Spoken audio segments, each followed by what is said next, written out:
Guest with us, the Vice President of the United States. He'll deliver some remarks and take some questions. First, I just want to share remarks of my own. Democrats in Congress have officially shut down the United States government. House Republicans passed a nonpartisan, clean piece of legislation to extend current government funding until November 21st. But nearly every single Democrat senator voted against this bill. To be clear, this was the exact same bill that Democrats approved 6 short months ago in March, just adjusted for inflation. This is the same kind of clean funding bill that Democrats passed 13 separate times when they held the majority during Joe Biden's administration. So the American people woke up this morning and asked the obvious question: why is the government shut down right now?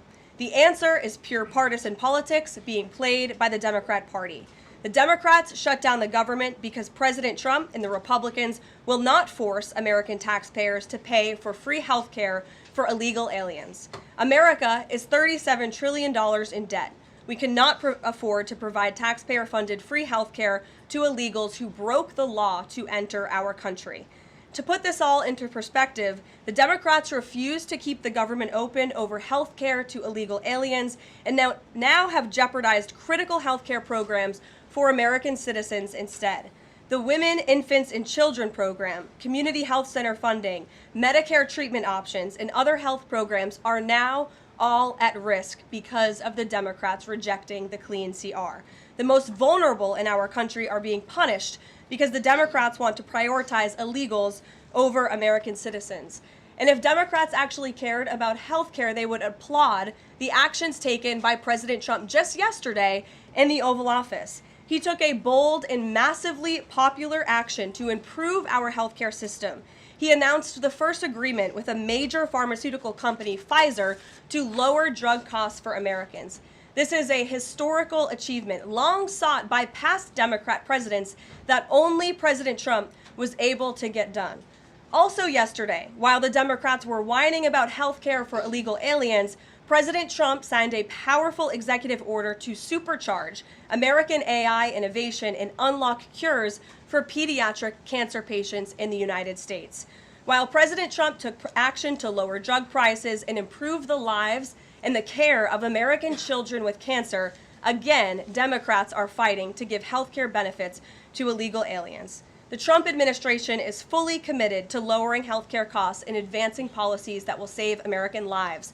But right now, we need to keep the government open and funded. And individuals and organizations across the political spectrum, across the country, agree with the Trump administration and Republicans. The labor union leader, the Teamsters, Sean O'Brien, sent a very blunt message to Democrats over their destructive antics. He said American workers are not bargaining chips. Senators need to stop screwing around and pass the House-passed clean short-term funding bill. The US Chamber of Commerce, the world's largest business organization, called to immediately pass the Republican clean CR, saying, quote, shutdowns are harmful to the economy, the American people, and our national security. And even Democrat Senators Cortez Masto and Fetterman acknowledged that their party is betraying the American people with this costly and chaotic Democrat shutdown. Enough is enough. Democrats need to stop sabotaging our country and holding the American people hostage in the country. Democrats need to do their jobs. The American people want the government reopened, and this is proven in a New York Times poll showing that 2 in 3 Americans say the government should not be shut down by the Democrats, even if their absurd demands are not met.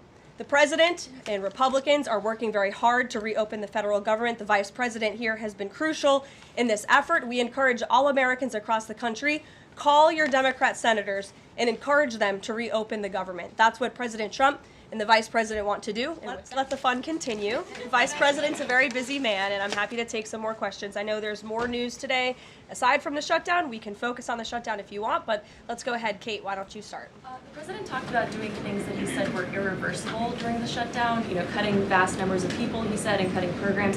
Can you specify what exactly he was referring to, what's on the table and what's going to be cut? Look, I think the vice president just referred to this in some of the answers that he gave regarding the layoffs. There are unfortunate consequences to a government shutdown. And the federal government is not receiving any cash at the moment. And so the Office of Management and Budget has been tasked with looking over the receipts and looking over the budget of the entire federal bureaucracy. And as the Vice President said, determining what needs to continue to go out the door and what can we continue to keep running and what unfortunately is going to have to come to an end. So those decisions are being made.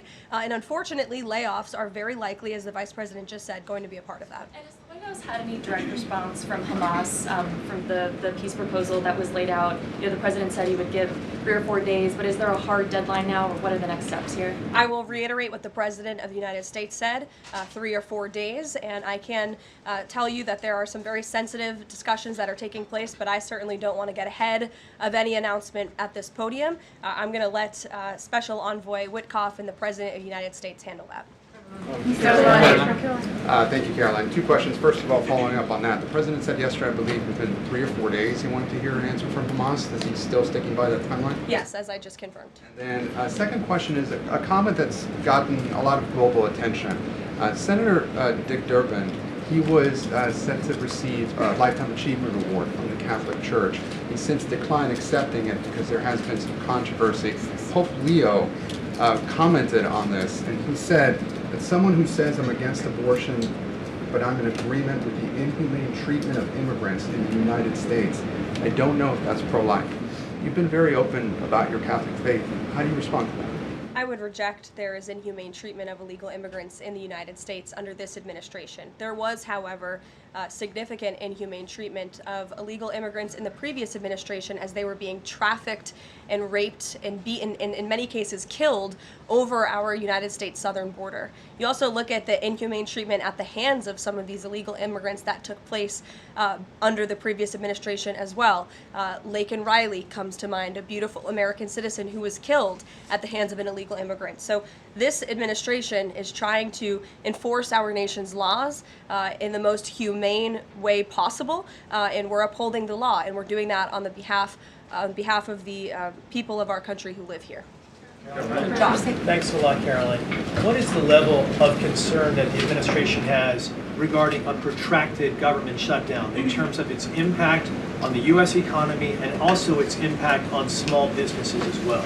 Well, look, this government shutdown is no doubt going to impact everyday Americans, and it is the fault of the Democrats that we are in this position. And I know I relayed some programs that will be impacted, the Vice President did as well, but I just want to make sure the American public understand what the Democrats have done to our government and our country. 1.3 million active duty troops will work now without pay. Critical food assistance for low-income women, infants, and children will now lapse. No new mothers or children are allowed to join this critical program because of the Democrats' decision to shut down the government. Telehealth services for seniors and in-home treatment options for Medicare patients will now come to an end. Nearly 50,000 members of the United States Coast Guard are going to have to work unpaid. Over 13,000 air traffic controllers will work without pay, as well as TSA agents, which will very likely create flight disruptions. And pay will now stop for over 150,000 federal law enforcement officers. These are not just numbers and statistics. These are real Americans who have families at home. And I saw some Democrat members today saying they're still going to accept their paychecks because they have 3 kids at home and they have mouths to feed. Well, so do these federal workers who those same Democrats just voted to shut down the government and turn off their pay. And we believe that's very unfair, and it's why the administration wants to see the government reopened. GDP growth fell by about 0.5 percentage point during the last government shutdown during the president's first term. Are you expecting a similar type of impact on GDP growth related to this potential protracted government shutdown? Well, look, I think it's dependent upon how long this shutdown continues. So it's dependent on how long it takes Democrats to muster up the coverage, 5 of them, to vote in the best interest of our country, our citizens, and our economy. Eamon.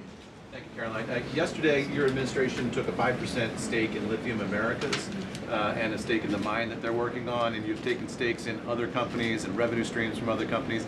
Can you articulate the broader principle here? When does the administration see it as appropriate to demand equity stakes or revenue streams from American companies? And what other companies are you going to be demanding those from?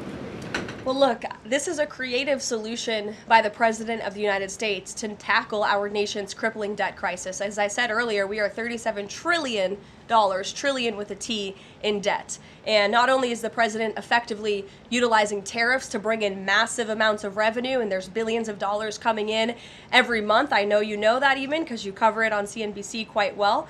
So the president is focused on how can the United States government make more money? How can we make our country wealthy and rich again? And cutting some of these unique creative deals with companies around the world and here at home is just one way the president is seeking to do that. And I know the Department of Energy just announced this new deal. It's another great deal for the American people and our government. Reagan. And on Lisa Cook, Sure, go ahead. Lisa Cook, Yeah. the Supreme Court said today that she's going to be allowed to stay at the Federal Reserve Board until oral arguments in January. Does the president have any personal reaction to that? This has been something he's been very intent on. Look, we have respect for the Supreme Court, but they're going to hear the actual case and make a determination on the legal argument in January. And we look forward to that because we maintain that she was fired well within the president's legal authority to do so. She was removed from the board, and we look forward to that case being fully played out at the Supreme Court. Reagan. Caroline, I have one for you on EJ and Tony and one on the shutdown. Sure. CNN reported that Collins and Murkowski declined to meet with EJ and Tony, raising concerns that his nomination was in trouble. I'm wondering what message Collins and Murkowski are sending to the White House by not meeting with one of the president's nominees. Well, look, EJ Antony remains a great ally of the president and our team. It became clear, unfortunately, that he was not going to have the votes, and so we will be announcing a replacement nominee very soon. And on the shutdown, I'm just wondering how soon you could see cuts to the federal workplace, and if there's a specific agency that will experience the most cuts or be focused. Unfortunately, because the Democrats shut down the government, the president has directed his cabinet, and the Office of Management and Budget is working with agencies across the board to identify where cuts can be made, and we believe that layoffs are imminent. They are, unfortunately, a consequence of this government shutdown. Ed. So you talk about the layoffs being imminent. Is there a percentage then of reduction that the White House is looking for of workforce? I don't have a specific percentage for you. What about China, if I could? So China has not made one soybean purchase this year for the United States. I talked to a farmer yesterday who has about 1,000 acres in Iowa and says this is just killing her. Now, the president has been talking to President Xi. Could China not buying agriculture affect a possible meeting with the president? Would he not meet with Xi because China has refused to buy soybeans from the U.S.? Look, I don't want to speak for the president and make a determination on that from this podium, but what I can tell you is that supporting America's farmers and doing what's best for them is at the top of the president's priority list, and it's at the top of the list for this administration right now. There have been several very high-level meetings on this very topic. We want to help our farmers, and we're exploring the best ways to do that, and I would anticipate there will be more to come on that very soon. Send a message to the Chinese president.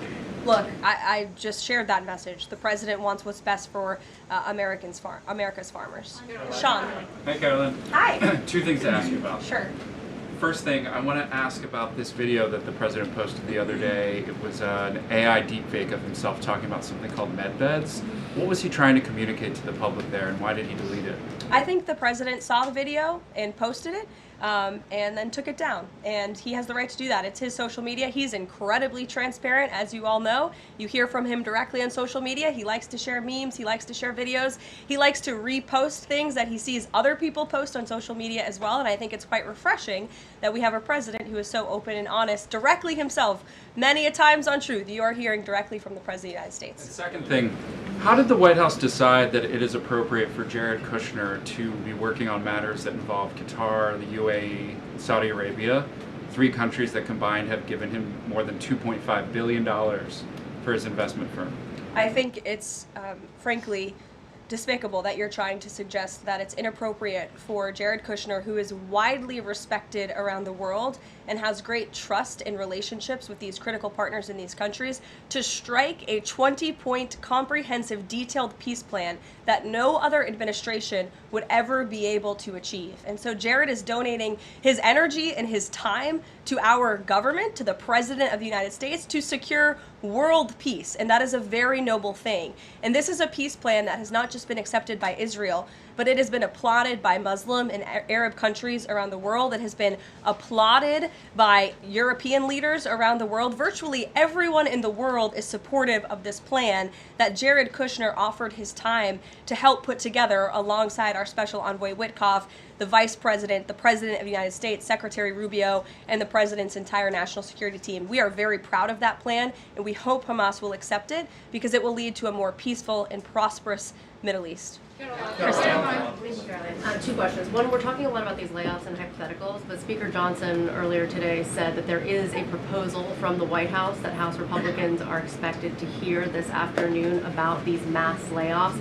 Can you tell us what is in that proposal? What agencies, what programs, what jobs? What he's referring to is a proposal that our Office of Management and Budget Director, Russ Vought, is going to be proposing to the House Republican Conference. He's going to kind of walk them through what this unfortunately is going to look like so they can discuss it with their constituents back home in their respective districts. So I don't want to get ahead of the Office of Management and Budget, but I'm sure you'll be hearing more about that very soon.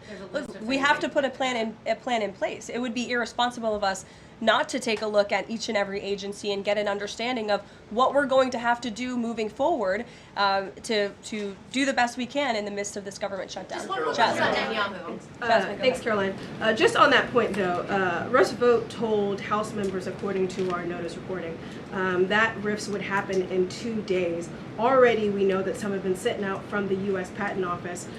So I wonder, one, this administration continues to say that they don't want to lay people off, but obviously there is a plan to lay people off. So what is your message to those people who are getting laid off? And then if the government reopens, will those RIFs reverse? Are they not permanent if the government reopens, specifically if it reopens pretty quickly? Well, sometimes you have to do things you don't want to do, and it's because the Democrats have put us into this position. If the Democrats did not vote to shut down the government, we would not be standing up here talking about layoffs today. We'd be talking about all the other news stories going on in the world and our country. We'd be talking about all of the great things that this administration is doing to uplift Americans across the country. But unfortunately, the Vice President of the United States and I have to come out here today to talk about a government shutdown that the Democrats put us in this position. And the second question, Go ahead, Joey. Thanks, Caroline. I'm just trying to clarify the timing of these potential layoffs to federal workers. You said imminent. The Vice President seemed to say in a couple of days. It looks like Russ Vought maybe said in 2 days.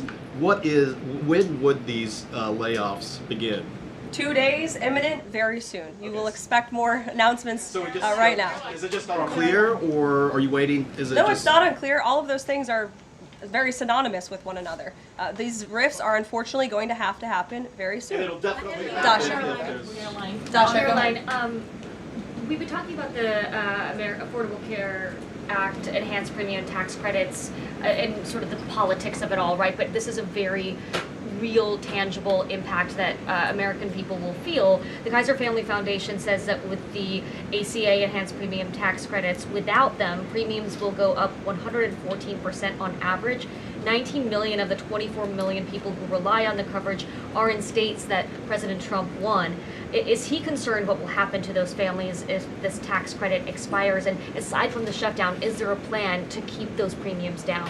Look, as the Vice President just said, we are more than happy to have this conversation. The President and the Vice President and this team are more than happy to have that conversation with Republicans and Democrats on Capitol Hill.